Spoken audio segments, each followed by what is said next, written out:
Welcome to IELTS interviews. As a part of interview procedure, we need to do the recording of this interview. Are you comfortable with it? Yes, I'm okay. Okay, can I have a look at your identification card? Sure. Thank you. Yes, Abbas, would you like to introduce yourself to me? I'd love to. Well, I'm Abbas. I'm currently in my third year of bachelor's in mechanical engineering and currently studying Sawabi. It's close to Peshawar, it's a city there. And I just wanted to give my IELTS because I was hoping to apply in universities in Canada and UK. And yeah, that's pretty much it. Okay, why are you planning to move abroad for your higher studies? Well, obviously, if you ask me, I'm a type of guy who loves traveling, so it's easier for me to go to travel from UK to other European countries. Other than that, the opportunities there, as opposed to Pakistan, are far better. When you look at their finance sector, they're basically the finance hub of the world after New York City. And I am hoping to apply in finance down the line. And that's the reason why I'm applying in UK. And yeah. Why do you think some people like doing new things? But if you ask me why I like doing new things, because in life you have to have experience different things. Because if you don't do different things, you never know how good they are for you.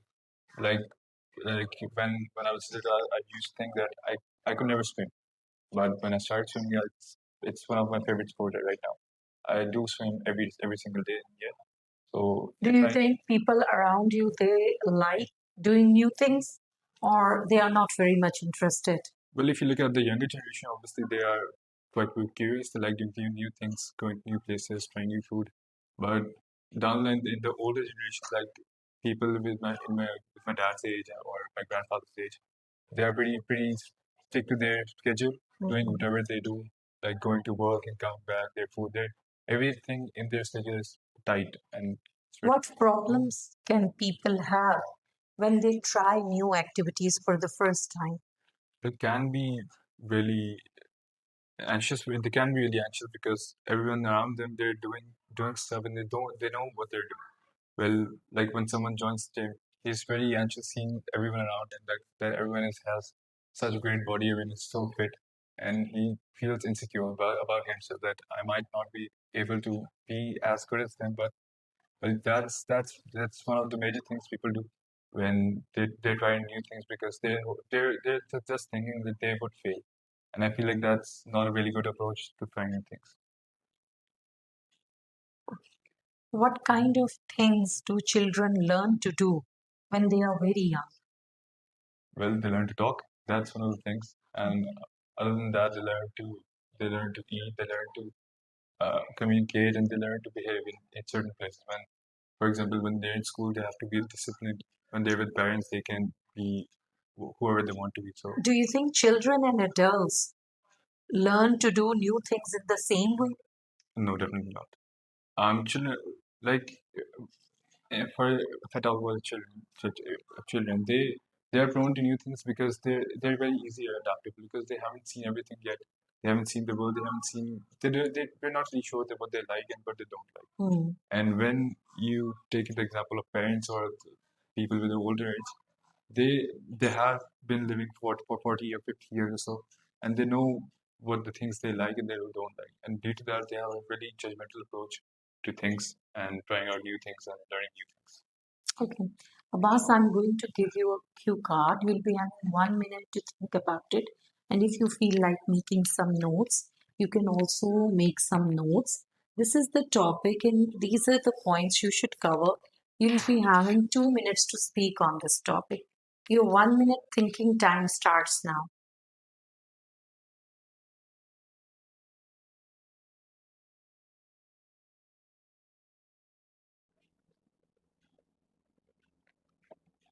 Yes, please take a start. From a very young age, I've been taking part in a lot of competitions and mainly sports competitions because I'm a very physical person as I believe. So a competition I took part in was back in 2021 when COVID was on a high. It was a tennis competition. The competition was basically a part of a yearly sports gala in my colony, the place I live in. Um, I have been playing tennis for 2 years. I've played tennis for 2 years, like from 2019 I started to play tennis. It's 2021. So I thought that I'm really good. I thought I used to think that I'm really good at tennis at that time. So this was a competition of tennis in that sports gala. The competition had 8 contestants, and it was like everyone will have a match between each other, and so basically the the competition started. I won the first match, won the second match, won the third match. I had a winning streak going on. Down the line, I was in the finals. I was up against a player who was the aged guy. He was like 50, close to 50, but he has been playing tennis for 30 years. So he has that game awareness, and he knew what he was doing at that point. So the match started. I, I, the match was really close. Like if I won one set, he used to win the other. So it was really back and forth thing going on between us.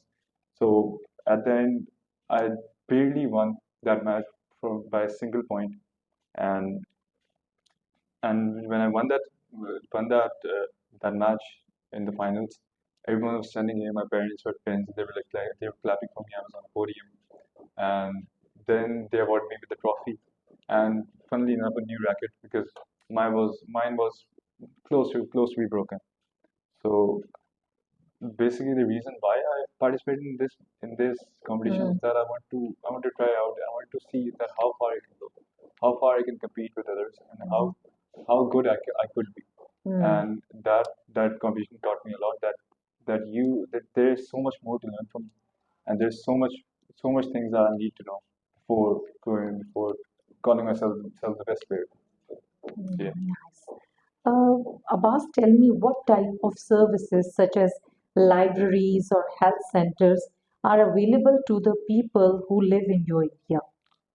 In my area, well, there's one library. It's not a very big library. That there's not books from every genre, but it's a really good basic library. That like they have a section for fictional books, for non-fiction books, for finance books. So it's a good start for someone who is reading, but it's not a place for someone who has been reading for a Do lot you of years. think these libraries and health services are enough for the city? If you ask for the city, I don't think so because when we go to a hospital, it's always cramped, and a hospital should not be cramped because when some place is cramped, a person who is in fatal condition cannot get the necessary necessary action done on him. So yeah, that's pretty much. And if you look at libraries in Multan, when you talk about it, there are like a couple of libraries that I know of, and they're not even that much recognized by people. I feel like that people should be educated about them. Which groups of people generally need most of the support in a community? Well, the people below the poverty line, I feel like they are the people who need the most support because they don't have a house. They're living in tents. They don't have enough food for the family to feed their families, and their families are they are like 10 to 12 people living in one family in one tent. So and I've been to those tents, and it's not some place anyone wants to live in. So those people they should get the charity, and the people should try to help them out. Thank you, Abbas. Thank you.